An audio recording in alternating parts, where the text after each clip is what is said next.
What is going on, everybody? It's JT here with JT Invests in You. And today we have David over at Crypto for Change and C. Will with the Passive Income Network. And this is an Algorand Ecosystem update here to bring you all things Algorand. Of course, the market is kind of going pretty sour right now. It's not too fun to watch, but there's a lot of exciting things to talk about. I recently did an AMA with the Yieldly CEO, so we'll discuss our feelings about that. Tiny Man just launched a new roadmap, which is pretty exciting. You know, Zone just had their IDO on Algorand, which sold out in less than 2 minutes, which is pretty wild. It looks like we lost Seawill there for a second. Um, I'll be right back. AlgoFi, oh, you're good. AlgoFi just announced that they're going to unveil a DEX, which is pretty exciting. And yeah, we've got a whole bunch of things to talk about. So how you doing, David?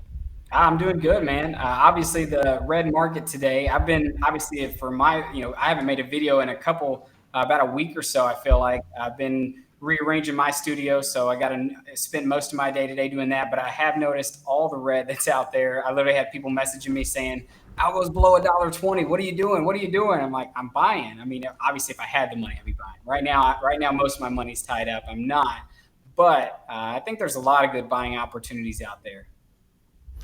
Yeah, I could totally agree. I mean, there's a lot of things that are hitting my buy zones, algo in particular, but every time I look at Bitcoin, I'm just like I'm not convinced that we've seen the end of it, you know. So I just don't feel there like is some I feel concern that like I think. like I just don't think it can, like, with the history of what Bitcoin does, and if it was like, if this is the crypto winter or the bear market, if it was to go down and do what it's done before, which is a what 70 to 80 something percent fall from all time highs, that would put it too close to the that the moving average or whatever that line is, where it would end up going too far down. So I still think we're gonna pop off this. I just think there's just so much FUD being thrown out right now that's obviously Bitcoin's been dragging down, but I'm still bullish that we're gonna flip hopefully sometime soon. I would love to see the end of February and March, kind of into the first quarter, into the second quarter, be really big for not only Bitcoin and some of the big ones out there, but I'm looking to see a lot of the ASAs that are in Algorand's ecosystem start to pop off. Well, y'all, I am back. Somehow I got to use this webcam. My other one's tripping out. Oh no. Uh, It's all we're, good. we're, yeah. So where were we? Like, catch me up. Oh, we were just quickly discussing the state of the market. We haven't gone too much further than that. Oh yes, yes. Algorand is definitely down. Hurts the portfolio. But again, I did purchase more last night or the night a day or two ago when it was about $1.27. So I got to keep buying. Yeah, it's a good area. Mod strings. I don't know if that's his name. What's up, guys? Roadmaps mean nothing anymore. I guess we should start talking about about Yieldly then, with that AMA you had with Yeah, Oh, 720. that is a perfect segue into that. So yeah, what did you guys think? I mean, of course, I have my thoughts, but I hosted it, so I'd love to know what you guys think. Yeah, I'll say this, like, and I watched the whole thing, like I was there, like I was excited to hear it, but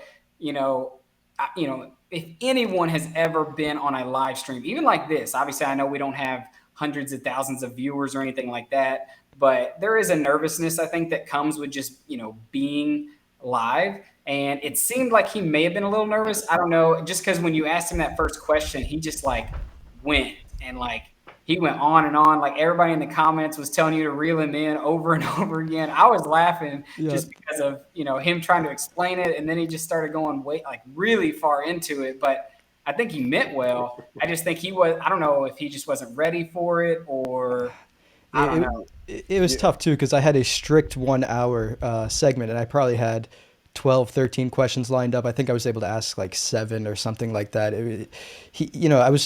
I should have probably tried to reel him in some more, but it was tough. You know, he would kept giving those long-winded answers, and I didn't want to come Cut off it. as like rude and cut him off. But there was a certain point at the end where I was like, all right, we gotta Yeah, gotta speed this along a little bit. And a lot of yeah. the questions were a little like they weren't like just simple. Although you did give him one, I will say you did give him one like yes or no question, and he skirted that like a politician. Yeah, Everybody I in was the gonna say comments saying that. politician. Yeah, he definitely was on his politician dancing. I was reading the comments the whole time. I came in about 10 or 15 minutes after you started, so I had to go back and watch the beginning.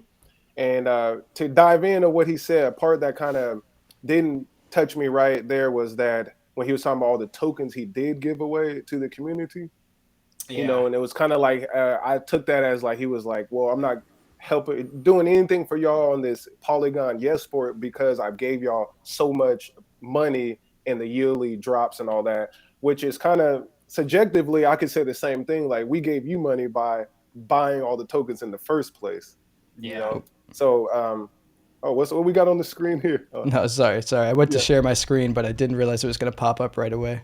But yeah, so that's how I'm feeling about that. It was like that rubbed me wrong from the very beginning in the interview, and then he just continued to dance and not, I'll say, be clear enough on what they were actually trying to do here. Yeah, I'm obviously, after listening to the whole thing, like, and even especially going back and reading then break it down, like in the Medium post, I think it was, or the blog post that they posted out after it. I'm still with a lot of the people that were still in the comments that weren't just like, trying, almost like I feel like a lot of people came into the interview looking to like drill Seb and like see him mess up somewhere, see him slip or catch him up in somewhere, but I came in kind of with an open mind, like, I don't know all the inner workings of what Yieldy's trying to do. I don't know all the inner workings of this esports and what it's trying to do. I'm still trying to learn, and there's not a lot of information. So I came more with a blank slate, and I think there was a lot of people in the comments and who were watching that came in with that mentality as well. And I think it was productive for all sides. For those who were skeptical of Yieldy and think that this is the end, you know what? They may be gone and they may go find something else, but I still haven't sold mine, and yet we're Yieldy's down to 0.012, so almost a penny, down 10% on the day. And if we go back and look, Yeah. I will say the last rundown we hit right around these numbers right before we went back up to 2.5 cents. So we'll see if it flips again. Yeah, from my sentiment, what I've seen is like looks like the community is split like 60-40 from what I was seeing. Like 40% was like, oh, Yuli, whatever, great move as a startup. And then the rest of the people are still, like JT said at the very end, has some concerns, we'll say, the best way to put it. And I do have some concerns. And I have to say, to be transparent, I did sell some of my Yieldly. I see that the price was dropping more, and if it's kind of pegged to Algorand, if Algorand's at $1.20, it's like no reason Yuli wouldn't also go down. So Right. I think that's a whole ecosystem tanking other than DeFly. Yeah, I mean, well, DeFly is so new and hot that I think it's not going to be immune for long. I expect that. I mean, maybe I'm wrong. I hope to be wrong because I bought a good amount at presale. I hope it just goes and goes until I get all my presale tokens. But yeah, I don't expect that to be immune from the moves of the market for too long. Yeah. So Speaking of, do any of you have DeFly? I do not. I got in and out yesterday, kind of like I was saying in the group, Okay. because I learned too. Like I heard David, you were saying with Opolis. Now looking back, I was like, well, JT made the best move by selling when Opolis hit what $4 or $5 or so. So shout out to you. That was a good move right there. So that's pretty much what I did with DeFly. I got in and out after I saw the charts running, and I hopped in and out, got a 1.5x or so, and then put it right back into algos. Yep. Perfect. That's like Nice. that's the thing. It's like it's so hard to do in investing, especially with crypto because of how volatile it is. But like realistically, it's like it's so hard to like pull yourself out of that attachment to the crypto. Because I mean, obviously, I've not sold any of my Opulus. It's all still staked over on KuCoin. I'm still earning that 35%, and obviously, Lil Pump, that song drops tomorrow, and so it's drops tomorrow. So that means we'll start earning not only the royalties as it's played. Obviously, those will be paid out quarterly, but we're going to be earning Opulus, one for one, on those royalties. So, at the start, when I first got into Opulus, I saw the potential and I started, I was just going to buy, accumulate, not sell any of it, mainly because, I didn't want to pay tax. I didn't want to do the whole tax thing where you had to start worrying about how much I'm paying on capital gains and all that stuff.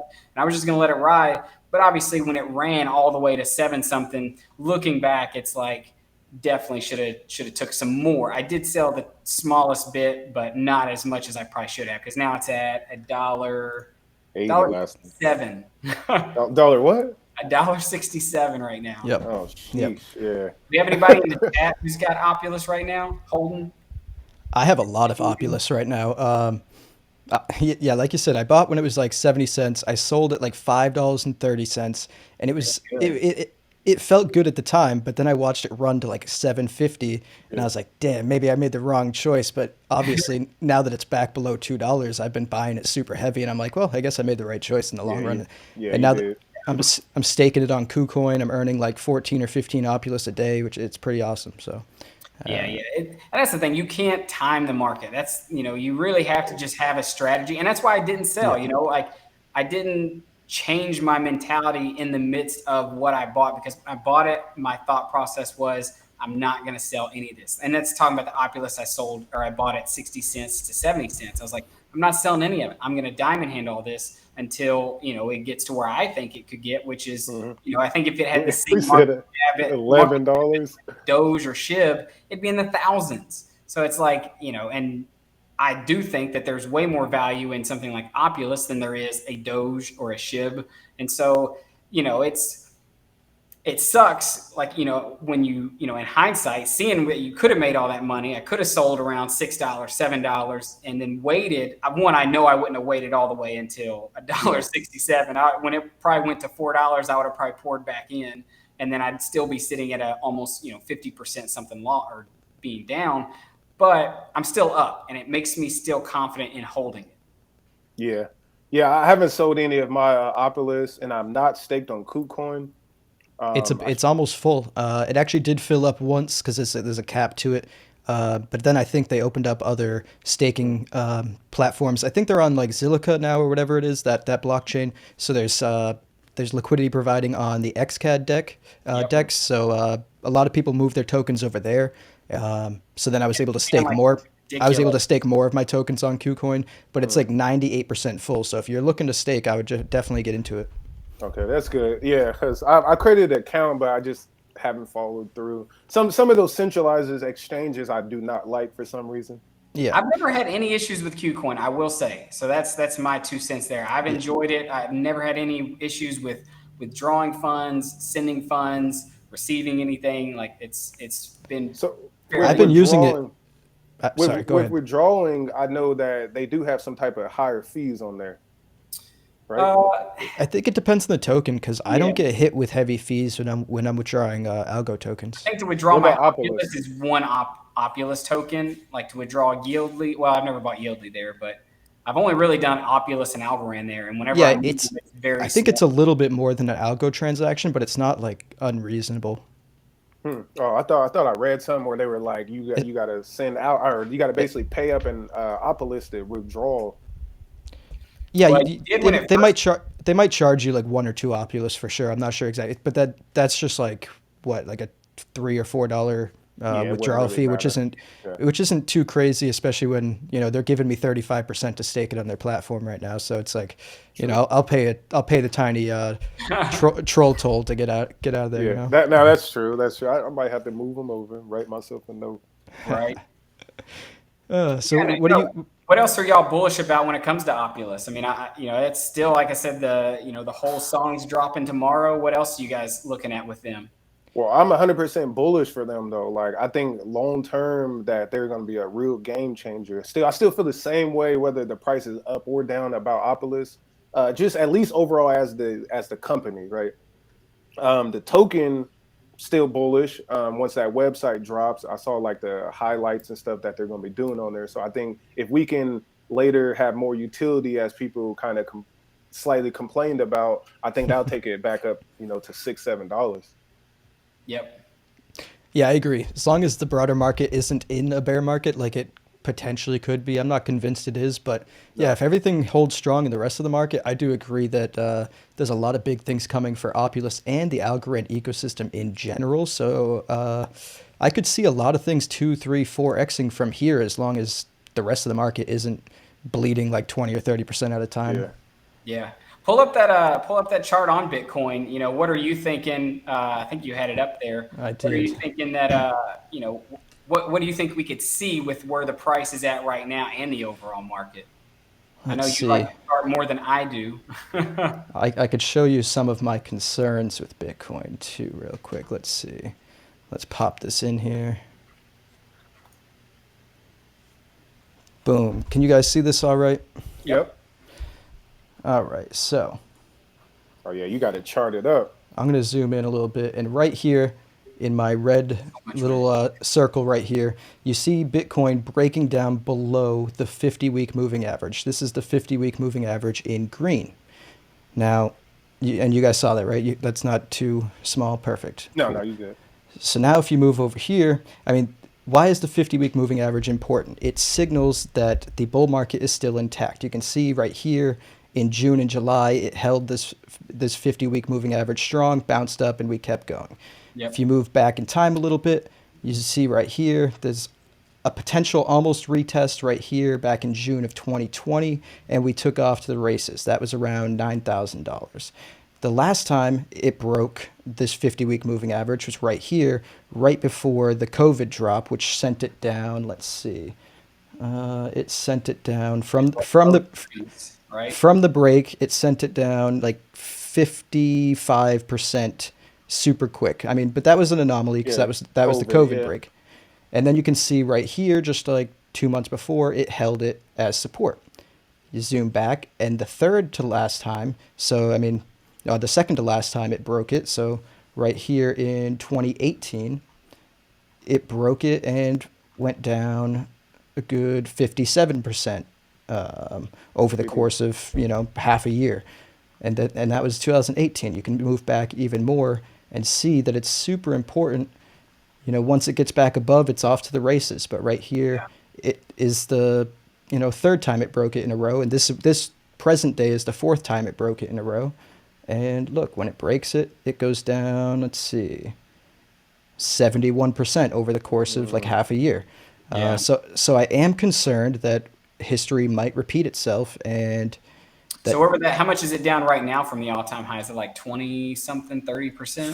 from all-time highs, we are down 40%. 40. From the moving average, we are down 18%, and all of those other breaks were roughly like 50 to 70%. So Yeah.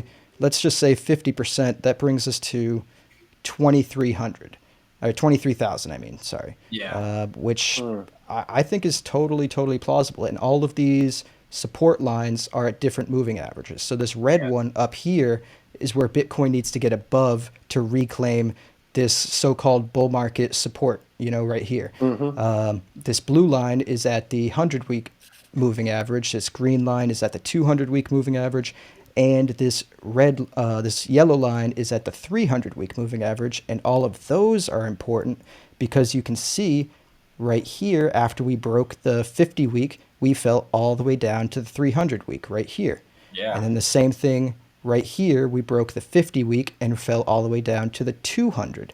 And then you go back right here, we broke the 50-week and fell.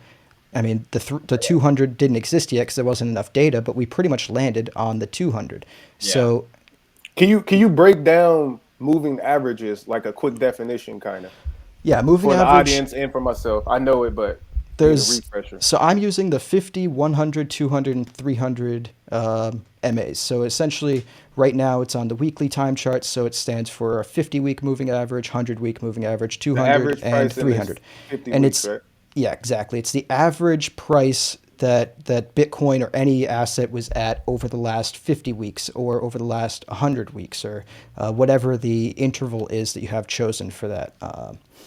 And as you can see here, like I said, the last two times it either fell to the 200 week or the 300 week. That's at about 20,000, 19,203 to be exact, and 14,000. So, I mean, I don't, But I don't isn't it necessarily. like right now from where the all-time high was set, if you look at history as well, like, and that was the top and this is the quote unquote bear market.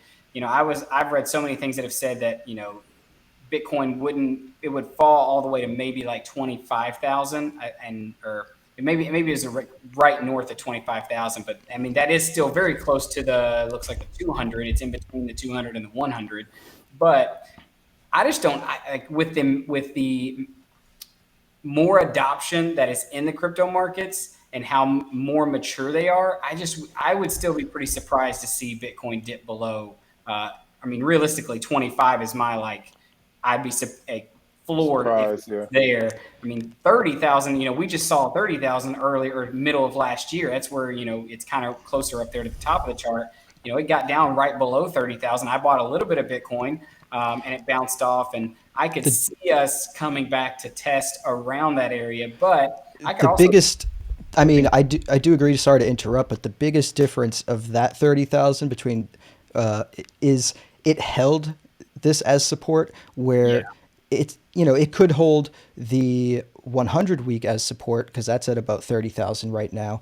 But yeah, then it would be competing with this 50-week moving line, and instead of it being support, it's going to be treated as resistance, which I don't think is a good place to be in.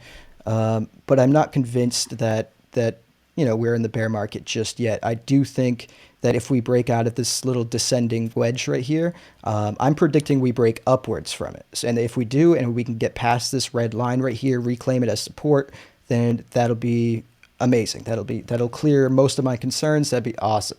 But if I we got it. break this wedge downward, then this line of support is super important. And if we break that, I really do think we're going down to at least like close to 20,000. And even though you think it might not be too possible, I mean, a high let's that was just back in let's 2017, right? I just want to go do a quick history lesson real quick.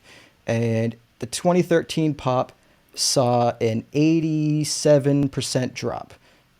And the 2017 saw an 83% pop. So obviously, 4% less than the pop before. So if we see a smaller drop, maybe 4% less this time, that'd be 79%. And that would bring us, oops, I messed that up, but that And would you're bring going us, from the all-time high, right? yep, all-time Of those high eras, yeah, of those time at periods. 79, which would be 4% less than the last pop, which is also 4% less than the pop before that. That would bring us all the way down to $14,000. So I don't think Yeah. that that's out of I reach. don't think. Ooh, ooh. And it would So, a be, question: what do y'all feel about the institutional side of this now? Because That's before, I what, know and it was even heavy Ronnie, retail. people in the comments just kind of said that institutions will never let Bitcoin go down below 30K, I and don't agree with that's that. what I would say. Just with the markets being more mature, I really don't like. I'll say this with Bitcoin when it first started, the volatility was crazy, and as it's matured and it's grown, that volatility has gotten tighter. And I think as the years go on, and especially as the next halving, when we get to 2024, 2025, I think you're going to see you're not going to make you're not going to be able to buy a Bitcoin, one Bitcoin or a percentage of a Bitcoin and in 100x your money like they did initially. You're going to Oh, get those tighter patterns, and it's not going to be moving as much as did before. So that's where I don't think we're going to see below. My whole thing has always been like it's not going to go back below 25,000, but it just depends. I mean, obviously, if there's something crazy like another lockdown, or especially right now with everything that's going on, I mean, anything is possible. But I would almost agree with one of the people in the comments saying that institutions won't let that happen. I think yeah. you'd be, I think Go you'd be ahead. surprised at how quick institutions will leave with the money they made and make sure that it doesn't continue to go down. Even Sailor, Yeah, that's what I was about to say. I'm bringing up Well, Sailor. A guy like him, it's harder to get Bitcoin off your balance sheet. It seems like once you put it on there, they got to go through a big process of selling and whatnot. And I actually heard Sailor speak again recently, and then it seems that, as Lord David said, over time, the drawdowns of, dropping that 70-80% that you were just charting, it seems to go less and less. And the yep, growth won't be 200% year for year. yep. It will start to stabilize more and it start to look more like the stocks.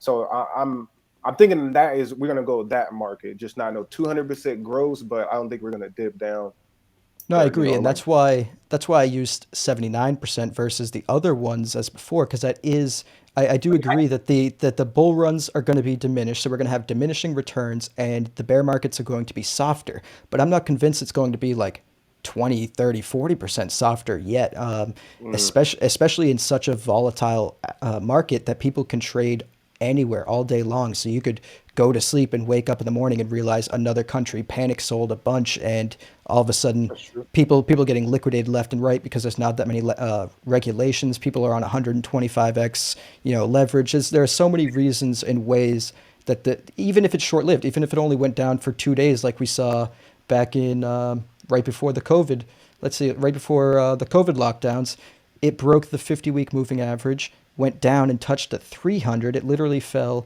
from the 50-week. Let's see, it fell 55% over the course of like a week, and was back up, and was back up like 68% within like 2 weeks. So, I mean, even if it was something like that, where it was just a flash crash that also got sped up by a bunch of liquidated longs and things like that. So, Yeah. I even if it was just a wick, I don't think it's impossible for it to go under 20,000, to be honest. So then let's kind of bring this back into the whole, the Algorand ecosystem. What does that look like then, for Algorand? Something, a crypto that's still, especially for all the, viewers and the people who are going to watch this, if you follow us on our socials, or if you follow us on our YouTube channels, we're obviously bullish on Algorand and where it can go, and so many of the things that are going to be added to the ecosystem in 2022. What does that look like? Are we thinking that, Algorand goes back to, sub 50 cents, and has that kind of drastic drop as well? Or have we already seen a lot of the fear in the market baked in for 2022, and $1 is maybe that wall that we're looking at? Because I would be surprised to see Algorand go below $1, but I'd still believe it could happen if Bitcoin continues to bleed out and it drops, and touches one of those moving averages. Yeah, seeing Algo go below $1, I believe it now based that it hit the $1.20 range. So now it has broken that $1.30 that it was at, and at the same time, the whole overall crypto market is at 2 trillion. I believe the last time I checked, so it is back above a 2 trillion. 1.9. 1.9. That's because today, because it just yeah, fell. today, yeah. So I think that $2 trillion number is a key figure that we have to watch. Because if like Bitcoin and Ethereum goes down more, which I personally don't see Bitcoin or Ethereum going back into the 2000s. It seems like people are still very bullish on Ethereum, which means Ethereum could just take more market share if Bitcoin does drop. Yeah, I mean, I do think it could pull the rest of the market with it, though. There's not necessarily a reason we have to have a separate alt season. I mean, it totally could happen, but it doesn't necessarily have to happen.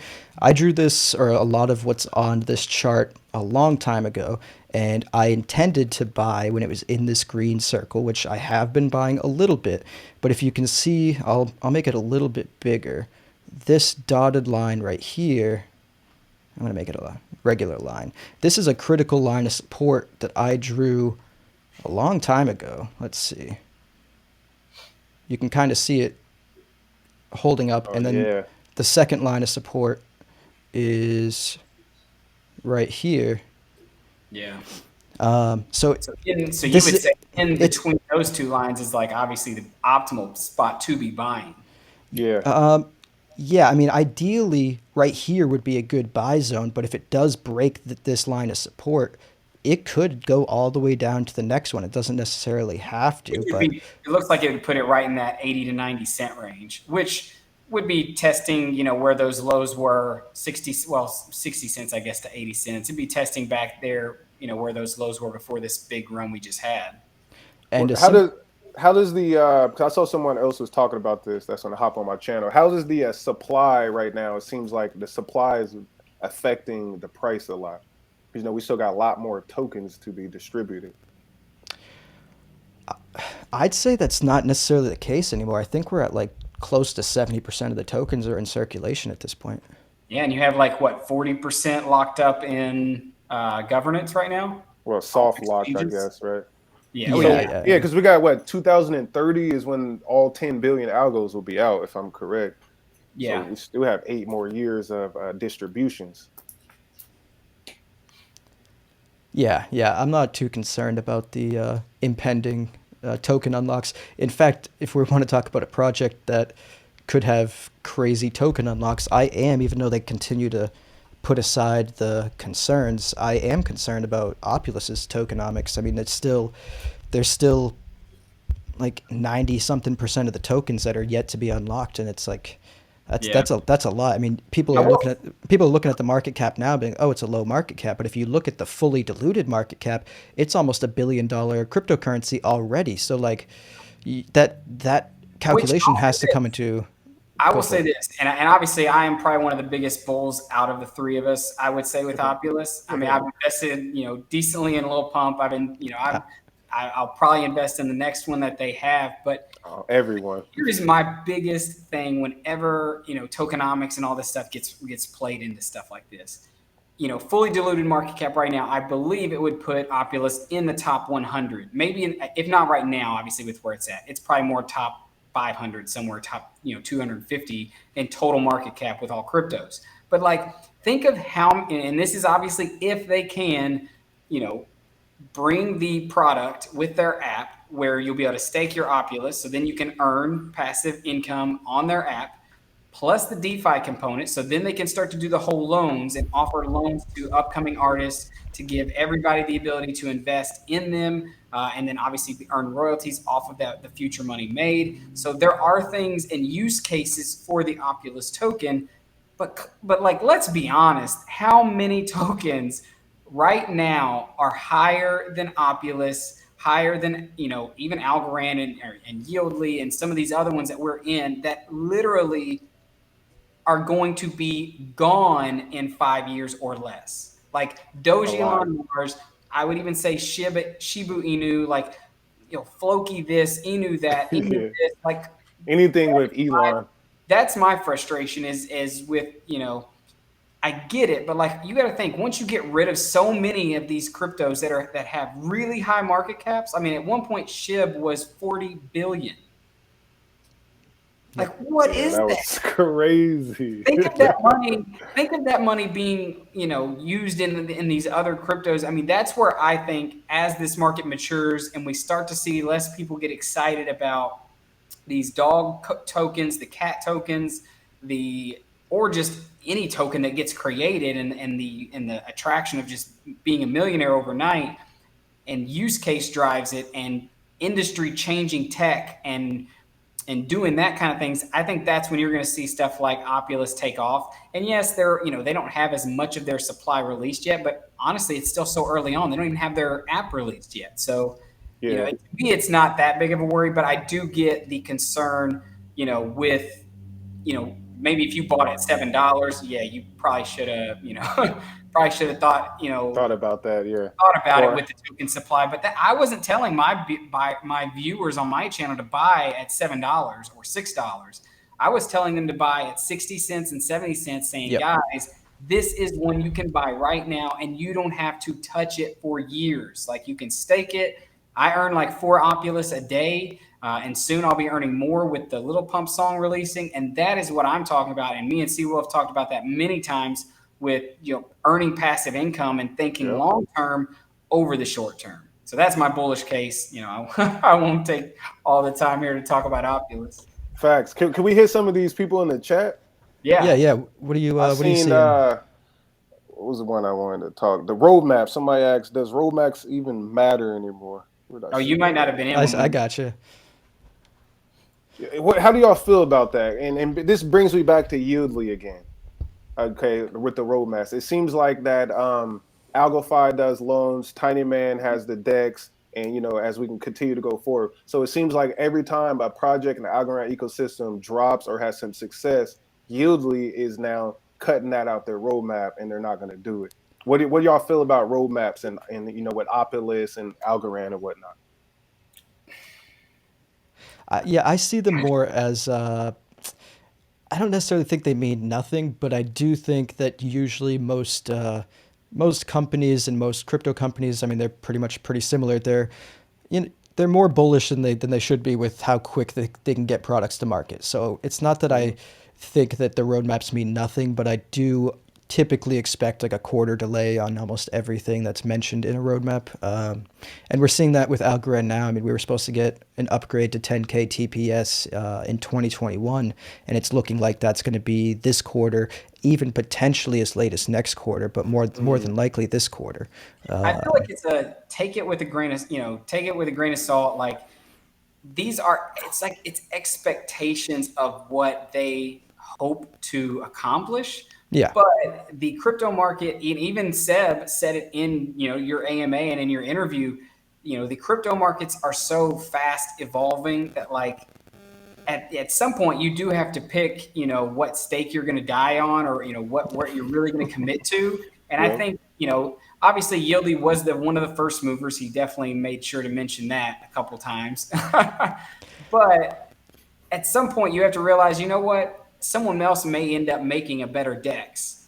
And if we're not going to be good at that, let's focus on this esports. If that's what they're going to be good at, and it's this whole esports NFT marketplace. And honestly, I think it could be great. I think it could still bring value back to Yieldly and things like that. But I feel like when you're, especially with all the ASAs that are out here coming on, Tiny Man, and then you can go follow them on Tiny Chart and you can get excited, and then you find out they got a website, you go click on it, oh my gosh, they got a white paper, they got a roadmap. They're planning what they're going to do in 2023, and they're a cat coin. No, like that's all I'm going to say. Yep. Don't trust the hype. Realize what it is. It is a money grab. Just like, for a while there, NFT artists were creating roadmaps for their art projects, and I was just like, this is no, like you should create art and enjoy it. And if people enjoy the art you're creating, they should buy it. And if they get behind what you're doing, but like I think it's just too much of hype, and it leads to what we just saw with Yieldly changing. Everybody gets mad, like, well, now you're a rug pull because you're not following through. Let me hop too, because what you said with roadmaps. I'm on the other side. I think they're very important, because I really think the CEO or a project manager and the team matters.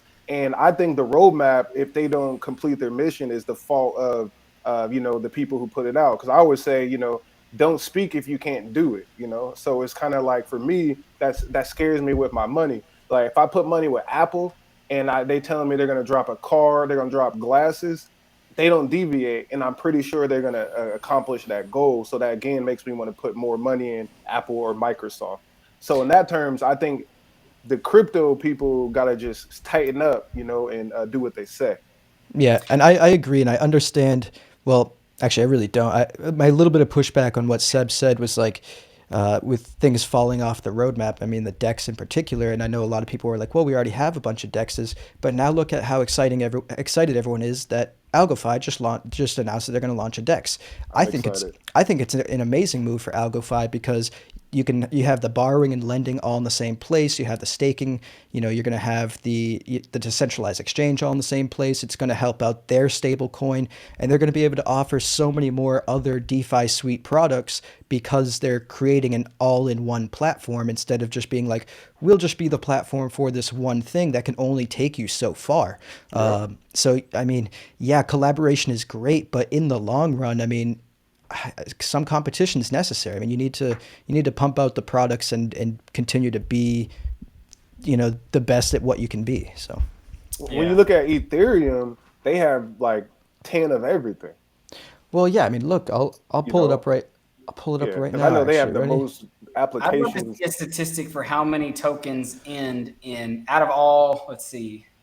Right now, there's 17,000. Actually, we just crossed 17,003 cryptocurrencies. Too many tokens. Love to see how many in the name Enum.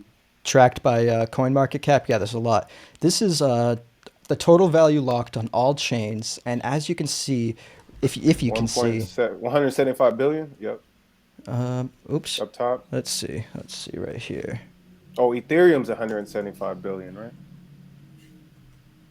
Boom. So you've got Ethereum right here with 413 protocols, and that's in number one. You go down, and this is ranked by market cap to TVL ratio.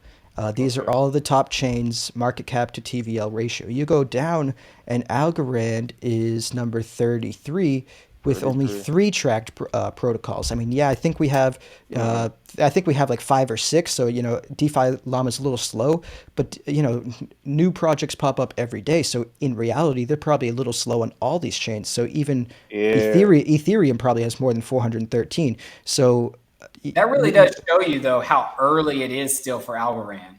but how we have a lot How? of catching up to do Yeah, I too. was gonna That's say the, how long is early. I mean, after a while. I mean, Um, I mean, in my apparently it has opinion, 2 years to catch Ethereum. we need to get into the top 20 on this list to get respectable attention, in my opinion. yep. And Yeah. that would be, let's see. See, because this is important too. I'm happy you pulled this up because if you look when timing went down, one application shouldn't have crippled a whole blockchain. You know, Well, yeah, but you got to look at here. I mean, just scroll back up there on that list. It has one protocol. I mean, obviously, like you said, this could be, Elrond is slow too right now. They're the great technology, but they need to step it up too. but it has one protocol and But 1.5 billion total volume locked up. So it's like, yep, it's not to say that Algorand has to have 400 protocols before it can catch up to something like Ethereum. It it just needs has both though. volume. It needs both because Yeah, Elrond, yeah, has more total value locked, but we have a higher market cap. yeah, So I mean, obviously, that's not the panacea for them. If they had 1.5 billion, if they were in 14th place in TVL like they are right now, but also had like 10 DApps, I bet they'd be a couple spots ahead of us on the market cap. Yeah. And by us, I mean Algorand. I don't mean to like pick a team. um, but yeah, I mean, Mm, to on your point on Tiny Man, you can see the effect right here. yep, This was the magic day, January 2nd, and then just liquidity plummeted. I mean, we're getting back up there. We're at about 11 million, and we topped yeah, out at about 43 million. So we're about 27% of the way yeah, back. But quarter. Yeah, we need. So what I'm saying is we need 3 more tiny mans. That's why I was a little upset personally with Yieldly because like it's been 6 months and I'm like, you didn't even give it one full season, 1 year in the loop, like July to July, and then before they reevaluate it. And so that harms the ecosystem, honestly. Now I'm looking for a Yieldly replacement in the ecosystem. So people are talking about Algo Stake, Algo Fi more, DFly, I think um, Humble Swap's going to be Humble a Swap. competitor too, because they're going to offer staking. They're going to have liquidity pool staking. Um, and they're going to be the DEX. So I don't know. I think it's going to be really. I'm trying to find the comment, but I know Chris commented on a thread I was in, and he said that like part of the goals that they have with Humble Swap and part of the tools that they're putting out and the products they're putting out is to get their app to $1 to $2 billion worth of TVL, because he also agrees that it is an important metric for Mm-hmm. Algorand to achieve for us to be taken seriously. So, and Because I'm when I came to crypto, what starting with Ethereum, what got me like fully sold on it was DeFi. yeah. So I went on that hunt looking for DeFi everywhere that was reasonable and affordable in terms of gas, and that's why here we were Algorand. So DeFi, I believe, is the most important component, more than NFTs, more than that's why I like AlgoFi is DeFi, right? So that application and Tiny Man are the game changer. So yeah, again, disappointed with the Yeah. Yieldly of not competing, as you said, competing, and then also adding, because if we get another app go down, what are we gonna do again? Right. Yep. So I Yep. need all them guys. If y'all hear C Will right now, all y'all drop tonight. Like we need it. No, We it need only it. makes the ecosystem stronger, honestly. Because Yeah. like, yeah, it's the same thing with the issues that some of these DApps were having with the Algo Explorer. The Algo Yep. Explorer is the one central point that a lot of these DApps use to pull a lot of their data from. They give you And gold seeker. when that was giving people a lot of trouble, a lot of these DApps weren't working properly. So I mean, there's a couple other projects underway that are going to release tools that will essentially do exactly what the Algo Explorer does. But we need that with everything, and there should be more lending protocols that come out, because if AlgoFi went down, then all of a sudden we have no lending protocol in Algorand. And Yep. same thing with Tiny Man. If Tiny Man goes down, we have no DEX. So like, I don't really buy that excuse. Going, yeah, I know this isn't a Yieldy a video, but I don't really buy the excuse that it's like, oh, we're going to collaborate instead. To me, that just it highlights a concern I have, because they already parked their bridges, because they're like, they said it was because they weren't getting used, but in my opinion, it was because people like Algo Mint and Glitter Finance were already creating bridges, so they were beat to market in the bridges, and then they were like, oh, we're gonna park the DEX because they were beat to market for the DEXs. Now they're saying the next big thing is their launchpad, and it's like, are they going to be beat to market by that? Because there are other launchpads, there are other launchpads being created right now. There's a race to market on launchpads. So it's like if they lose the race by a couple of weeks, so they're just going to not launch that too. So I know don't that's like I look at where I don't know who dropped the channel first, but I'm like, oh shit, JT or David dropped the channel. I can't drop a channel now on YouTube. You know what I'm saying? That's like the thinking. It don't make no sense to me. Yeah. Yeah. Right. That's that. Not to get all on Yieldly as well. I had high hopes, and just the CEO team thing is very important. Very, very important. Yeah, I think it'll be interesting where a lot of these go, from obviously where we're at now, which is the bottom. I feel like the bottom of the barrel for as long as the overall market doesn't keep bleeding out. If we can get some support and we start flipping and turning it back up, I mean, I would love to see a lot of the ASAs like Yieldly, Opulus. Obviously there's tons of other ones. Zone is coming out very soon. They just actually sold out in like 10 seconds. It was like 15 seconds or something that idea or the swap pretty much they did for the Algorand community. Obviously, U.S. investors still got KYC'd out of it, but that one, and that was a lot of money that they even raised there. But they did 2 other IDOs on this seed round, and they raised a ton of money there. And I think the token generation events on the sometime between the 25th and the 28th. I got a question, David, for you. Exchanges, yeah, you can go ahead and add the ASA in your wallet and get ready. But that's going to be another one like Opulus that and this is just something to think about. It's going to have a similar structure with the tokenomics as far as like how many is released at the start. So it's going to be really low supply. So it could have a similar crazy run on day one, and then obviously come back down. But then it could have another really big run, kind of like we saw with Opulus. So just make sure to have that in mind. If you're up, 10x, 50x, or something crazy, take profit. Because if the overall market's still doing what it's doing, just like you've seen Opulus do, it has the chance to come all the way back down. Question for you, David. What makes you so bullish on Zone? I feel like the main thing, and this goes with Opulus as well. Opulus has use case, and it's targeting an area that has been, I guess you could say, controlled by centralized things, and it needs, Opulus is almost like a breath of fresh air. Like, oh, this would be so cool to be able to invest in music and be able to earn money with the artists I like. When you look at Zone, I don't know how much you guys, but I play video games a lot. And you heard at Decipher, Matt Zhang talk about how play to earn, is going to be huge. And obviously Michael Arrington, he was another one of the bulls. He wasn't as high on this whole play to earn thing. But for me, it's like, I love the ability to play games and earn something for my time. And I'll even say this, I did a video with the Drone Racing League, and I played their app. I still play it every now and again if I have time. I won a water bottle, Drone Racing League water bottle for one of their tournaments. It's free to play, but I still earned something. Like, I made something.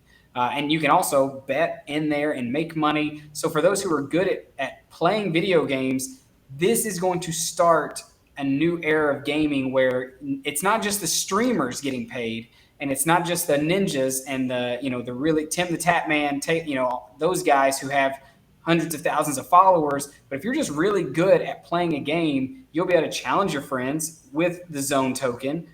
You can obviously, if you just like you have a Discord server, Will, you can actually have Zobo, which is their Zobo Discord bot that will link into your Discord server and allow your people to challenge each other. And then you, because you own the Discord server, earn 15% of the fees or of the rewards pretty much generated by doing that. So that is a two-folded thing. And obviously they do have the AFK elephants. I think they're going to be a success with the whole NFT thing. They kind of give me like Bored Apes type vibe. Oh yeah, you show me those. Yeah. And they have the backers. They have enough of the big backers to, they're definitely not short of money. If you've watched any of their productions, I mean, their name has been behind like major soccer stars who are going up to get their awards at certain things. So like they're hooked in with the right people, just like Opulus, you could say, was with its whole, with Ditto Music. So it has the roots, it has the use case. Obviously, it has the community already that's being built. I think it just is going to take time for this play to earn ecosystem to get built out. But on Algorand, at least, I think Zone could be, something that could be almost like a, Axie Infinity, I guess, but not, it's not going to be creating its own game necessarily, but just partnering with other popular games like League of Legends, CS, Counter Strike, Clash of Clans, Royale. Like a Smilecoin competitor, we'll say. Oh yeah, I mean, well, I wouldn't even put Smile. That's messed up. But yeah, okay, never mind. I'm not gonna disrespect Adi like that in case he's watching this stream. I'm not gonna know that it's that comparison. Okay, can I read a few things from my Discord people? Definitely. Someone says, where is it at? You heard of? They said they bought a piece of land on ALGO NFT. You guys hear about any land? No, games, but metaverse coming up. I actually just wanted to bring that up because I have not heard of anything like it. Like I've heard of no sandbox like games or Decentraland like virtual worlds happening on Algorand. And to be honest, when I look into those virtual worlds, they're not too exciting to me because graphically they're still very boring. It's just not. I think Sandbox is leagues ahead of Decentraland, but it's still not where it's Algoria.io. Algoria.io. Meta land.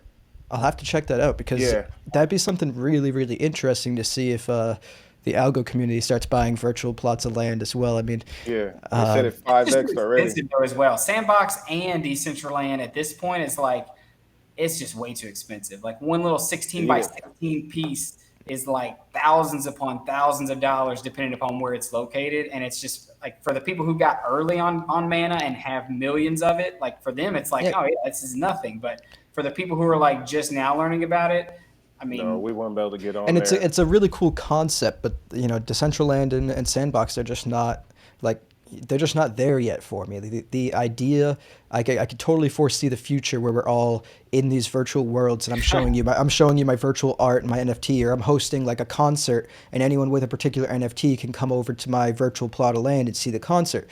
Like I could totally envision that world, but we're not there yet for me to be excited about anything that's happening. How long does it take for us to get to Ready Player One status? How many years? 5 to 10 years. I'm about to say I'm 10 to 15. I would have thought everybody'd be like 20, 30. We're nowhere near that. I think they got those gloves coming out. 5 to 10 years. Yeah, real metaverse gloves where you can start to feel physical items, and then you pair that with what's it called? Spatial reality with the headset. I forget what it's called. It's a Microsoft product. So they're doing it. We got 10 years. Disney even said that they were going to be building a metaverse, but one that you don't even have to have glasses or a headset with. Oh shit! Right? It sounds like I am. They're gonna like recreate The Sims, and that's it. They're just gonna call it a metaverse. Oh, HoloLens. That's what it's called. I would look up HoloLens because Microsoft got a big old HoloLens. That's what it's called. HoloLens. Okay. HOLO lens. They got a big deal with Microsoft. Cut a deal with the military to build. I think it was 200,000 like training sets for soldiers, so that they can do like laser tag type of real training, so they don't have to do a different simulation. So I will follow Microsoft really heavy in this next 5 years. They got all the tech. They bought out Blizzard as well, and Activision. Yeah, those are both really big. Obviously, who was Microsoft the one who just bought out Blizzard and Activision? Yeah, which takes a play from Sony. So, and they're like I say with the HoloLens, they're like hella metaverse right now, and that's where I'm looking at for my metaverse play. Yeah, interesting. Jury, one of the comments guys said the turtle will win the race. Who's the turtle in the metaverse though right now? Yeah, Jury, who the turtle? Right, you gotta let us in. It seems like he knows. Who the turtle? Let me pull up the comment. Yeah, that's the creepy one. Did y'all actually watch that whole meta thing with Zuckerberg? No, it's like an hour long. No, yeah, a little creepy dog. It's the most awkward thing you'll ever watch in your life. promise you. It's like it's a horror movie, really. Oh, he said the turtle smile. I don't know about the turtle. Jury crazy. He's going all in on Smile. It's like Yep. what 97% down from its all-time highs. All in I'm Smile Coin. You heard it here. yeah, I'm down 80% still. I All-time never high. I Yeah. never purchased Smile Coin, to be From I its wish honest. all-time I high, it's didn't. now I got 97.6%. wrecked. Yeah, wrecked on Damn. Smile Coin. Damn. That is the definition of a rug. Even though I don't think Nah, I they just didn't do think their rug, job. it just happened. All right, can someone break down DeFly again for myself and also the audience? I Since that's feel a like hot JT's topic. got this one. He's in it, so he's probably done Okay. the most research. I haven't done enough Yeah, research. so DeFly, pretty interesting concept. They were powered through some sort of Algorand Foundation grant program. Same thing with like Headline and a bunch of other projects. So they have the backing of the Algorand Foundation. They're working on creating an app which should be out for early investors within the next week or so. And the app should be available on iOS and Android. And with this app, it's basically like a DEX router. So by that, I mean, we only have one DEX right now, but as we get more, we have TinyMan, we have Humble Swap, Algo DEX, whatever else comes up. This app will be able to route your order to whatever DEX, and in theory, through whichever assets will give you the best execution price. So instead of, it's essentially going to become the ultimate arbitrage app. So, how on some exchanges the price is, 5% higher than other exchanges, you're able to, trade on every DEX via that one app. And I think it'll be great for exposure for the Algorand market because everyone loves to use a phone app. People don't like to, go onto their laptops to trade cryptocurrencies. People want to pull out their phone, just like Coinbase is a reason why Coinbase is the number one app. And people want to pull out their phones to purchase cryptocurrencies. So this is going to be kind of like a mini Coinbase for Algorand ASAs. I mean, to me, if they add a fiat on ramp to it, which they haven't mentioned they're going to yet, I don't want to get anyone's hopes up, but I do think it would be a pretty easy thing to do, even if it's just like MoonPay, which wouldn't be good for everybody, but it would still be great.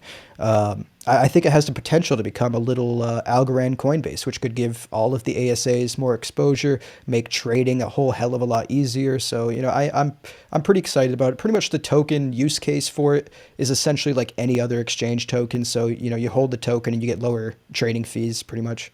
Rewards and Here's like one thing, CR. another comment here. Ryan McDonald, USA. He said, I wonder if that's a play on like Ronald McDonald. I don't know. It made me laugh. But he said, Ryan small McDonald. backing of the Algorand Foundation with That's grant, true.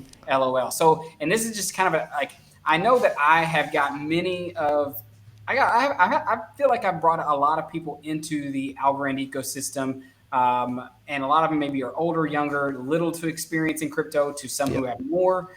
And the biggest thing that I wonder when telling people about like TinyMan and TinyChart is you go there and you start to see these green check marks, these blue check marks, and people automatically start to think that means this thing's legit. Or a Medium article comes out and says the Algorand Foundation, this person or this company or this thing got a grant from them, so they're going to get X amount of money, and everybody just starts going crazy like, oh my gosh, this is the next best thing.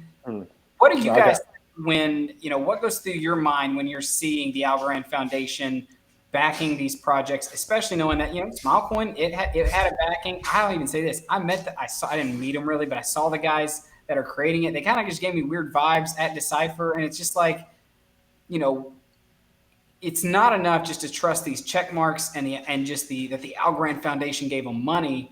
What goes through your all's mind when you I'll say this. It's an analogy right here. I think about the NBA draft. So what Algorand Foundation is doing, they got 30, they're drafting right now. Not everybody's going to turn out to be a Stephen Curry or a Draymond Green or a Klay Thompson, right? These are late picks. And then we could easily get a Greg Oden. Our number one picks could, like Yudley's a number one pick. It could flop, right? Yeah. So could break an ankle, Exactly, break an ankle, or Zion Williamson, he might gain weight, right? So that's kind of how I'm seeing with Algorand, because I was starting to question. I'm like, they're kind of sending money out to a lot of different places, but not everybody's going to make it, right? So that's where I'm at with the ecosystem. It's like we need time, and then the top dogs will dominate. Yeah, no, I agree. I mean, the whole point of the foundation is to try to bootstrap the ecosystem. I mean, if you think about the foundation, I mean, I know it's not an investment vehicle, but if you think of it like an investment fund, they're going to fund, 30 different projects, and, maybe 15 of them, or maybe even, more than half of them are total flops, but the Yep. other half end up being 10, 20, 30x companies that make up for all of the other losses on their balance sheet. So, Yep. it is certainly, just because they have the Algorand Foundation stamp does not mean they're going to be great or successful. It just, it's a little bit more of a reassurance that they're not just some like scam artist that came out of nowhere. Yep. But Facts. it's not the reassurance that they're just gonna create a great project. I mean, they could fail. It's a lot of startups fail. I mean, it is what it is. Yeah, it seems like a lot of like you said, startup. These are like truly startups. It seems like I don't know Seb Quinn's background with Yieldly, but it seems like a lot of these people, this is their first business. Yeah, I could be yeah, wrong, but this seems like a lot of first time That's why I business like people. Opulus, man. That's I Seb, yeah, agree. you're right. Exactly. has the experience with Ditto, and he's brought in some guys who, like the Sony guy. Yep. There's so many good things that are going The, on there, and that's why we all say do your own research. Like you really got to do research to find out more than just the hype, but yeah, the building behind. I mean, that's why we all love Algorand. We did our agreed. research. Yeah. Yep. That's why I like Algorand. Yep. I Yeah. mean, for me, I completely agree that I think Opulus has, out of all the apps building on Algorand, Opulus has the best team. Yes, Like, I there's not agree. even, like, No question. hands down. Yeah. And and like we said, Lee Parsons. Shout out to Lee Parsons. He tweets so much, right? But they communicate, and he could be over communicating for all I know. But I would take Sometimes. over communication rather than not enough communication. Or 100%. yeah, 100%. so I take my investments again. It's a relationship, it's a Yeah. give and a take. I give money, and y'all give me that product roadmap and commit to it, and then deliver. That's what we hope, or we lose money in the short term, Yeah. But as an active passive income investor, I'm always looking for new opportunities. Before we get too far into this, because I'm sure we're getting close to wanting to wrap this up. Oh, I hear that do just for want to I just want to show something real quick, just to make people know it's not all doom and gloom, and there might be some light and at the end of the I tunnel. was about to say we can give some price predictions. I love doing I that. don't want to give any price predictions, but this is Into the Block. Into the Block does really, really great on-chain analysis, and what we're looking at right here are all of the tokens that are in, at, or out of the money. So these red periods, I mean, these red parts are all the tokens that are out of the money. Green is in the money, and this white in between is at the money. So as you can see right here, as we get, let's see, this is current day, and a good majority of the tokens are out of the money. Let's see. There's a good portion in the money, and there's hardly any that are in profit right now, which is pretty crazy to think about. But if you zoom out, those are the best times to buy. So right here, when there's a lot of Algorand out of the money, one of the best times to buy. Even right here, when it was just a little bit of Algorand out of the money, was a great time to buy. Pretty much all throughout history. So this could be an amazing time to at least start dollar cost averaging. Now, this doesn't necessarily mean it's the bottom, because we've reached points where only like 1.3% of addresses were in the money. So, and we're at like 17% now. So, I mean, we could come down a lot more, but I do think that this does show we're nearing the end of that downswing. So maybe it's possible for another 10, 20%, but I do think that it's a great time to start dollar cost averaging into the market for sure. I wouldn't sell if you're Oh worried no, about selling anything is for sure. bad time right now. Terrible time to sell. Yeah. Yeah, I have to show that to a lot of the people on my channel because I've never seen Into the Block. I've never used that I app. never seen it either. Cool app. Into the Block is pretty great. Let's see. I'd be interested to see what it shows on Opulus. And as you can see right here, I'm not sure it does that, because Probably, it's on-chain data, so I think it's just, so Opulus is on Algorand's chain. Oh, yeah, okay. I guess it might, but let me see. No, it doesn't. Opulus. It doesn't have anything for Opulus, but yeah, as you can see right here with Algorand, it's got 63% price correlation with Bitcoin, so that's a large part in the reason why I pay attention to Bitcoin a lot when I'm trying to figure out what Algorand's going to do, because it has not lost its correlation to Bitcoin. That's for sure. 63% is high. Well, y'all want to close out? Yeah, we can close out. Let's close out. Any last words for anybody? Anyone want to say something before we head out of here? It looks like there was a couple comments. Yeah, I'm looking. Isaiah said Algo Stake and Headline seems like two good picks. Want to pick up some Glitter and DeFly as well. I would agree. I have some Headline. Obviously, I didn't have DeFly. I didn't get in early enough, but definitely once Glitter launches, I'll be looking to grab that as well. Yeah, Yeah, I really hope DeFly is still doing good when those pre-sale tokens unlock, because man, I got so lucky with that, because I knew the pre-sale was happening, but I didn't really give it much mind. And then I woke up in the morning, it was happening just off chance, checked my phone, and it was an hour into the pre-sale and it was already like 80-90% sold. And I was like, shit. I jumped out of bed and jumped on into the pre-sale real quick. But I was like, man, I could have woken up 20 minutes from now. And I was literally watching your tweets, like, because you were tweeting about it, like saying you just got jumped in and like asking who else is going to get it. I was literally like, should I not? And I just like, no, I'm going to let it pass. Yeah. Some of those I can't catch everything either. Right, and that's another good lesson to know. You can't what Warren chase. quote is like. Fact. You don't have to hit all of the moonshots. It only takes a couple to really, change your life, especially if you sell and you don't, ride it all the way back down. But that's what they say you got to get rich once. Exactly, right? They say the first 100,000 is the hardest. So get there, and then from there you should be able. If you're smart with your money and you start reading some books, doing some research and learning, you should be able to make it from there to financial freedom. Facts. I was like, sound like a nice closeout with that one. Hey, I actually just want to cover Casey's comment real quick right here. Sorry to keep you guys, but no, you good. 78% large holders, and I did just pull this up right here. I don't know if you guys can see this, but whale concentration is 14.5%. Investor concentration is 63.5%. And the difference between whales and investors by this metric is whales own more than 1% of the circulating supply. Investors own 0.1 to 1% of the circulating supply. And then retail owns less than that. See, down here you can see, let's see if I can zoom it in a little bit for people. What's the investor volume then? If we're retail, we're not. We're retail, which is bigger than whales. So retail is 22.25%, whales are 14%, and investors are 63%. However, if you add the investors and the whales up, that leaves like 77% held by people that own 0.1% of the supply or more. Yeah, that's huge. What's the investor metric? Like, who's the investors? Oh, it just bases it on how much you hold. So like I said, from the whales, the way it calculates, breaks it into three, is whales are 1% or more of the circulating supply. Investors are 0.1 to 1% of the circulating supply. And then retail's everyone else below 0.1%. So just based on how much you own. Oh, yeah. Okay, it's pretty much broken up. They could have named it whatever they wanted. It's just broken up between 1%, 0.1 to 1%, and then below 0.1%. Sean Crosby said Scaramucci's one for sure. He's definitely would he be a whale or would he be a investor? Probably a whale. Yeah, he'd be a whale, I think. He put like what, 250 million?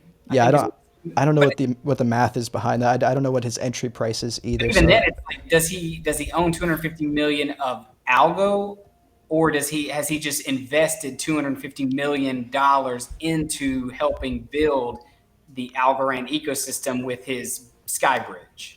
Well, he's been asked this question actually a little bit more direct. He was asked if he owned Algo the coin or if he owned equity in the private Algorand company, which I didn't even think of, and I think that's a great question to ask. And he did say it was the coin, which I was actually surprised, because he said he holds zero equity in Algorand, which I was actually kind of shocked about. So I mean, by his words, if we take him at face value, that's $250 million in the token. Ryan McDonald said 250 million, more like 100 million right now. Especially if he that. bought back a couple.